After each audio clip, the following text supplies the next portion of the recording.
अस्सलाम वालेकुम, कैसे हैं आप सब। उम्मीद करती हूँ आप सब खैरियत से होंगे। आज हम बनाने जा रहे हैं निहारी। मेरे बच्चों ने स्कूल जाने से पहले फरमाइश की थी कि मम्मा आज निहारी बना लें।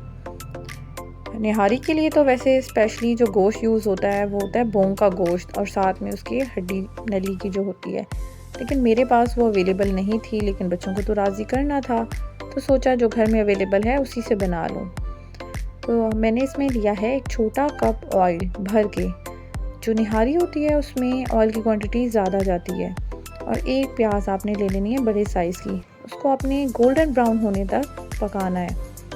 यहाँ से इसका बहुत अच्छा, जब हम इसमें गोश्त फ्राई करेंगे तो फ्लेवर निकलेगा। साथ में लहसुन ऐड करना है और गोश्त ऐड कर देना है और अच्छे तरीके से इसकी भुनाई करनी है। प्याज को आपने जलाना नहीं है, प्याज का कलर गोल्डन ब्राउन होना है और आपने बीफ को उतना पकाना है कि उसका जो कलर है उसके ऊपर एक फ्राई जैसी लेयर आ जाए, उसका कलर चेंज हो जाए, तो उसका बहुत अच्छा फ्लेवर निकलता है।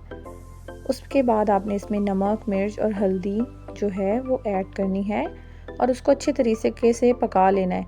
मसालों को भूनना बहुत ज़रूरी है, वरना उनका फ्लेवर नहीं निकलेगा। और कोशिश करनी है कि मसाले बिल्कुल भी ना जलें। अगर आपको लग रहा है कि वो जलने वाले हैं तो थोड़ा सा पानी ऐड करके भी आप मसाले की भुनाई कर सकते हैं। साथ में मैंने इसमें 5 कप पानी डाला था ताकि ये जो गोश्त है उसके गलने के लिए। और आपने एक पोटली में जो सूखा धनिया और कड़ी पत्ता है वो बांध के इसके अंदर डाल देना है और कुकर का वेट आपने 45 मिनट्स के लिए इसको लगाना है। आपकी मर्ज़ी, आप इसको स्लो कुकिंग पे भी पका सकते हैं। मैंने कुकर यूज़ किया क्योंकि गैस शेडिंग बहुत ज़्यादा है।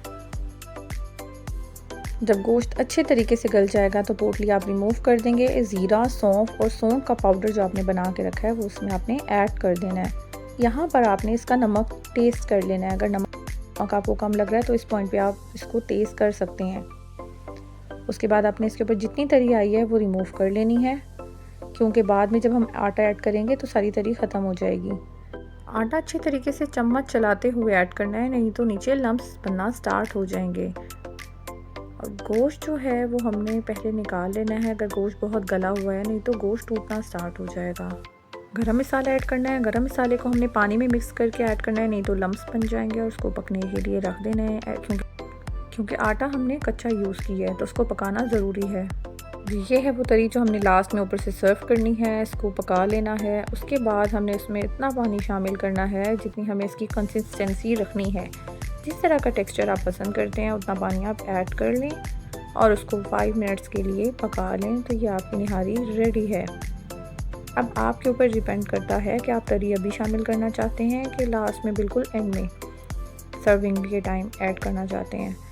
अच्छा, अगर आपके लिए यहाँ पे एक आसानी है, अगर आप निहारी मसाला यूज़ करना चाहते हैं पैकेट वाला, तो आपने स्टार्ट में नमक, मिर्च, हल्दी यूज़ करनी है और एंड में 3 टेबलस्पून निहारी मसाला डाल देना है। तो ये बाकी सारे मसाले आपने स्किप कर देने हैं, तो आपकी तब भी निहारी बहुत अच्छे तरीके से तैयार। अगर आप स्पेशल निहारी के लिए गोश्त मंगवा रहे हैं तो आप कोशिश कीजिएगा कि बोटी का साइज़ थोड़ा बड़ा रखें, तो वो बहुत अच्छा लगता है।